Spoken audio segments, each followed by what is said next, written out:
Look around. How many people live with the quiet feeling that something has gone wrong, that something essential slipped through their fingers, as if life has become a loop of repeated actions, where they exist, but no longer truly live. And the strangest part is, it's not even pain, it's silence.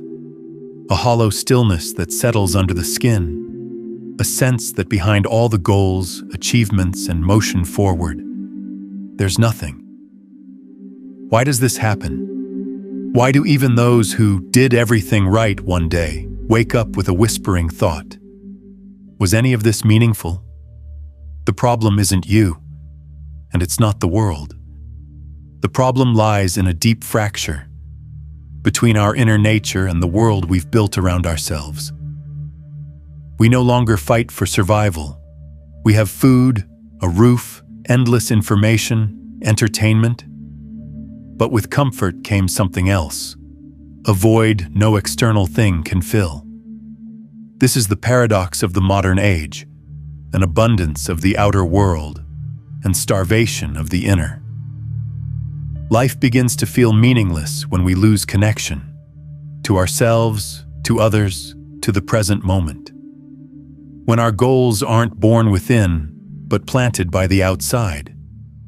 When our desires aren't really ours, but copied from other people's screens and voices. Do you know how ancient Japanese poets found peace in fleeting beauty? They watched cherry blossoms fall. They noticed a raindrop sliding down old wooden beams.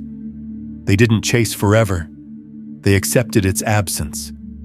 Their wisdom was not in holding on, but in simply witnessing.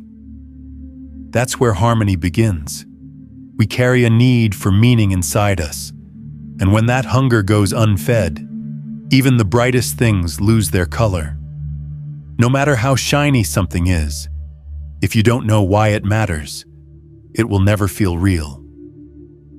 One of the greatest sources of that numb emptiness? Living by someone else's script. People live by what's expected, not by what's felt, until one day they wake up and everything looks right. But inside, cold. Let's look at an example. Jean Marais, the French actor and artist, walked away from fame, turned off the TV, and gave up electricity. He moved to a village in his later years. When asked if he thought he'd gone mad, he just smiled, because he could taste the truth of his own life. He wasn't chasing applause. He was chasing honesty. Meaninglessness isn't a disease. It's a signal, an invitation to change course, a whisper from life saying, "You've wandered off." And most people? They try to mute that whisper with new goals, new things, new people, new stimulation. But it's only a mask. Inside, the emptiness stays. Real meaning is quiet. It doesn't come from praise or applause. It doesn't come from likes or numbers. It lives in silence. In the deep sense that you are living truthfully, in alignment with who you are. That you're not betraying your soul for someone else's approval. Here's another story. Kazuo Inoue, a Japanese tea ceremony master, dedicated his entire life to one ritual. He didn't seek fame. He didn't earn millions. But every person who sat with him left feeling they'd touched something sacred, something real. He once said, "True beauty is in the moment. Meaning is in giving it your full attention." We think meaning must be grand, monumental, life-altering. But sometimes it's in a cup of tea, in a word, in being fully where you are. When you go against yourself, life becomes heavy. Not because of the world, but because of the war inside. You can smile, work, succeed, but if you're not honest with yourself, you will feel hollow. How do we begin to shift? The first step: stop running. Stop silencing the ache. Stop distracting yourself. Drop the mask and just be. Look the emptiness in the face. Ask, what did I lose? Because often the answer is yourself. You can't fill life with meaning if you don't know who you are, if you don't feel what you really want, if you can't answer, what matters to me? What am I willing to live for? What truth would I trade comfort for? And yes, meaning doesn't arrive like lightning. It's not a spark. It's a path, a journey home. You might lose everything you thought mattered, just to find what truly does. Sometimes, to grow something real, you must pass through disappointment, through collapse, through loneliness. But in that empty space, a seed of truth can grow. Remember this: you are not broken. You are in transition. You are not lost. You're at a crossroads. You're not weak. You're honest. And honesty is your strength.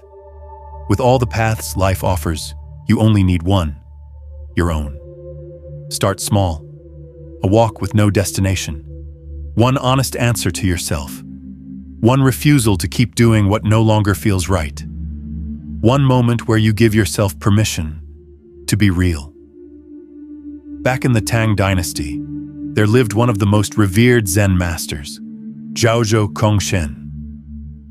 His students would beg for teachings, enlightenment, the meaning of life. But instead of long speeches, he gave paradoxes or silence. In one of his most famous teachings, he simply said, "When you drink tea, drink tea."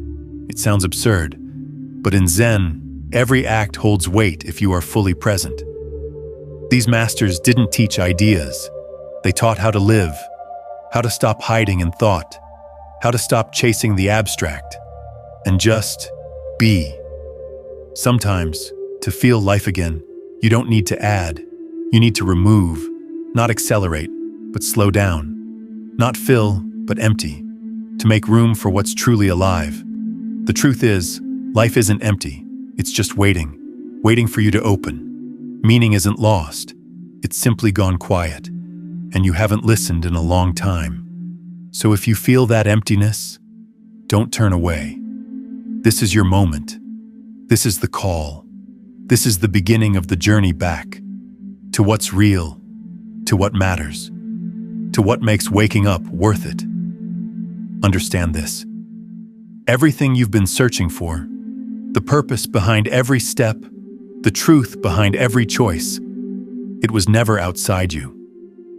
As the great playwright George Bernard Shaw once said, "The meaning of life is not to find yourself. It is to create yourself." And never forget, you are not alone in the silence. You're simply walking your path,